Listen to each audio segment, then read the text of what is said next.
Coming soon to own on YouTube and Twitch. Gravity Falls, Scariest Episodes Part 2. I reacted to Part 1, but it's not posted on my YouTube yet. It'll be posted like on the 31st. Oh no, they'll be posted on the 1st or the 2nd of August. Let's get straight into it. 3 more of Gravity Falls' scariest episodes. The third one being Headhunters. The episode starts off with This episode had me in fear. Even when I got older, it still creeped me out because of the wax figures coming alive. That shit had me like shaking. Dipper and Mabel watching their favorite show, Duck Detective, but then Seuss interrupts them to tell them about something crazy he just found. While he was cleaning the shack like he normally does, he noticed a secret door that led to a hidden room filled with wax figures. After scaring them so bad, Grunkle Stan tells him about how he used to have a Gravity Falls wax museum, but then he forgot all about them. And he's got a bunch of them. He got Sherlock Holmes, some Goblin Man. He also had a wax Abraham Lincoln, but he left it right next to a suspicious looking window. And due to the heat from the sunlight, wax Abraham Lincoln is now nothing more than a puddle. And once Mabel sees this pool of wax on the floor, she gets the genius idea to recycle the wax into a new figure because she's an arts and craft master. And Mabel's first idea for a wax sculpture is definitely something, but Dipper convinces her to do something from real life, like someone in her family. And then the perfect inspiration walks out. Have you seen my pants? So now Mabel is in grind mode and makes a perfect life-size wax figure of Stan. And because Stan's a narcissist, he decides to host a grand reopening of the wax museum, but he does something insane, and I'll talk about it in a minute. So Stan unveils the wax figure of himself, but no one really cares. Mabel asks if anyone has a question, and McGucket says something terrifying. Are the wax figures alive? That would be insane if they were. The thought of wax figures being alive and moving when you don't see them is extremely creepy. And it reminds me of the movie House of Wax. That movie terrified me. But now we see why everyone in the town really came to this. Stan put that there would be free pizza if you bought a ticket to the event, but this dude did not get any pizza. And instead of just ordering the pizza, he just runs away with the money. But now Stan is hanging out with the wax version of I himself. don't blame him. I'll do the same thing. I'll do the same thing. Because at the end of the day, they still gonna show up to the mystery shack, regardless of how you doing.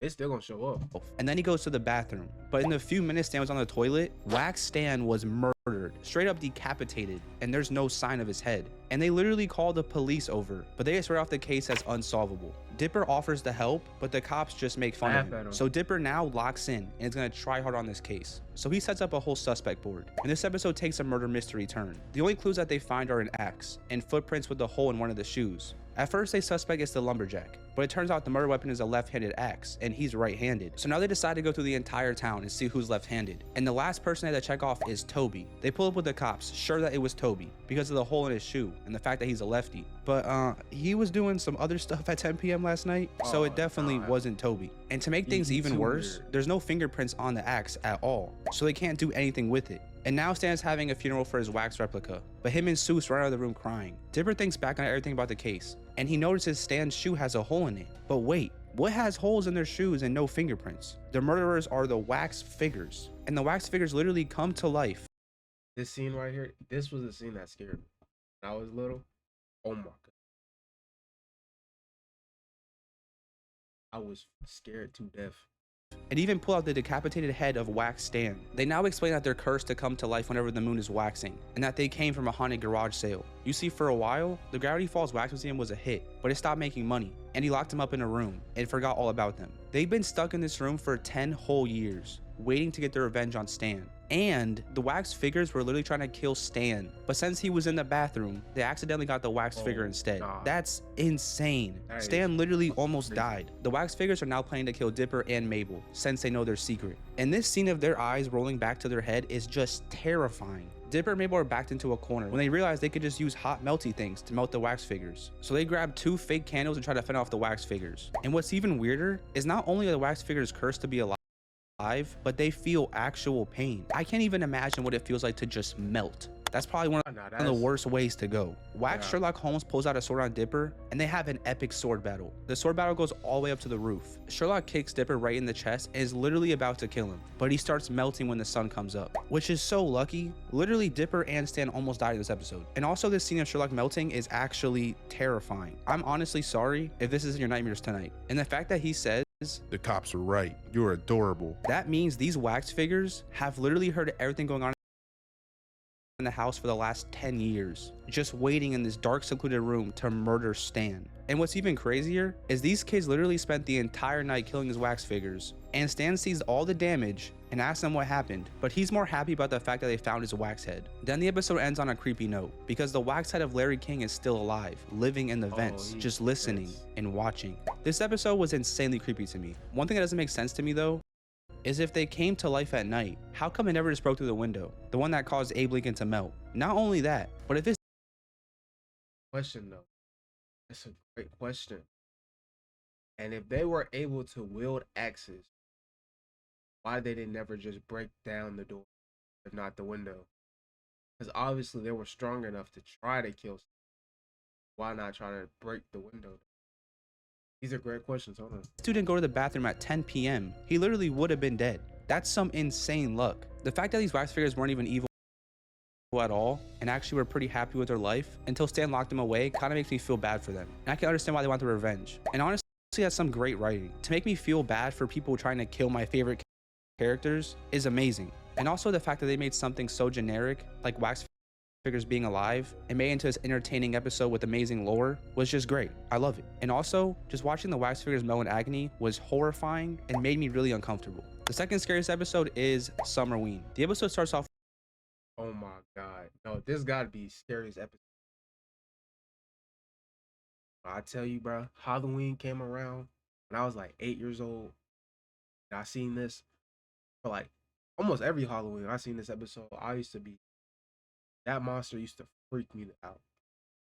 He was tall. He had like ugly face. This episode used to freak me out until I got into high school. I was like, nah.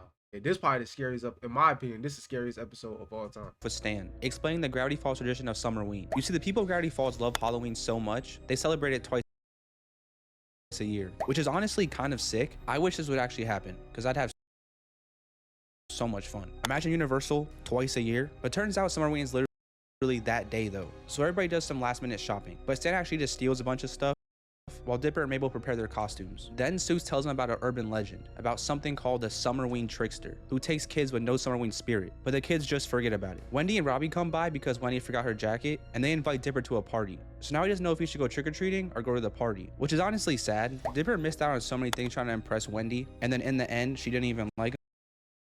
And the crazy part about it is Wendy's like 17, Dipper's 30. I don't know why he's trying so hard to make it happen. Too young, gang. Not your shot. It's not your. Not ready for the big leads. Stay in your age range, Dipper. Boy was delusional, but I get it. Me too. Mabel and her friends are ready to go trick-or-treating, but now Dipper is suddenly sick. But he's obviously faking it because he wants to go to the party and see Wendy. Anyways, then a huge creepy dude knocks on the door, but Dipper says he's too old to be trick-or-treating and slams the door on his face. The scary figure knocks again, but Dipper tells him to go away, and he's definitely gonna regret that. So Mabel answers the door, and the gigantic creature tells them they must pay for insulting him. And this thing also does something insane. An innocent little trick-or-treater is walking by, and it straight up eats him. The creature then introduces himself as a Summerween trickster and tells the kids they have to collect 500 pieces of candy before the last chocolate melon goes out, otherwise he's going to eat them. So pretty much after this, the plot seems to center around Dipper being torn between having fun trick-or-treating or acting cool and trying to fit in with the older kids, and also a Summerween trickster is watching them trick-or-treat. And this thing is just terrifying and unsettling. The way he's so large yet jumps around so gracefully is pretty creepy. Mabel tries getting Dipper to put. I'm not gonna lie, we're cooked. There's no fighting that. No running from it. There's no hiding from it. He just jumped from the porch to the top of the house and crawled away.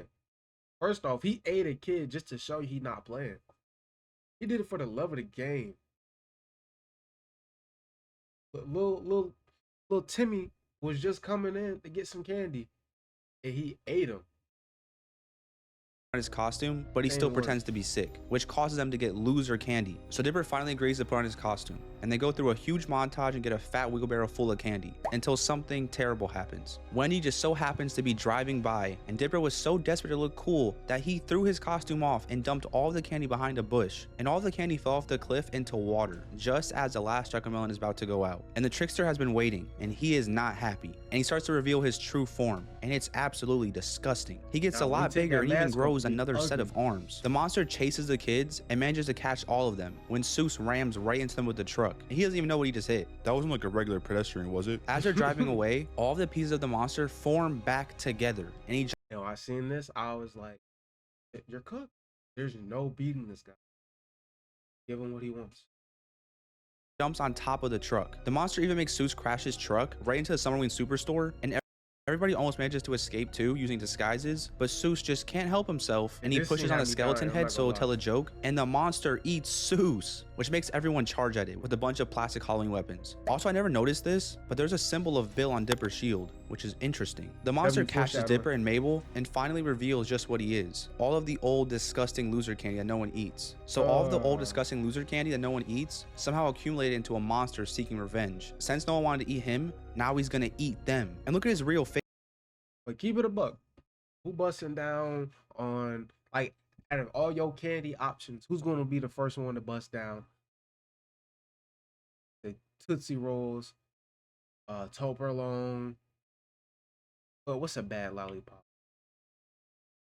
Some off-brand lollipops. Some candy corn. Like, who eating that? You got a bag full of candy. This is not your last resort. Who busting down on that? Licorice, like black licorice, butterscotch candies. Like, come on. I could have went to my grandma's house to get some butterscotch candy. Of course, I was getting tossed out.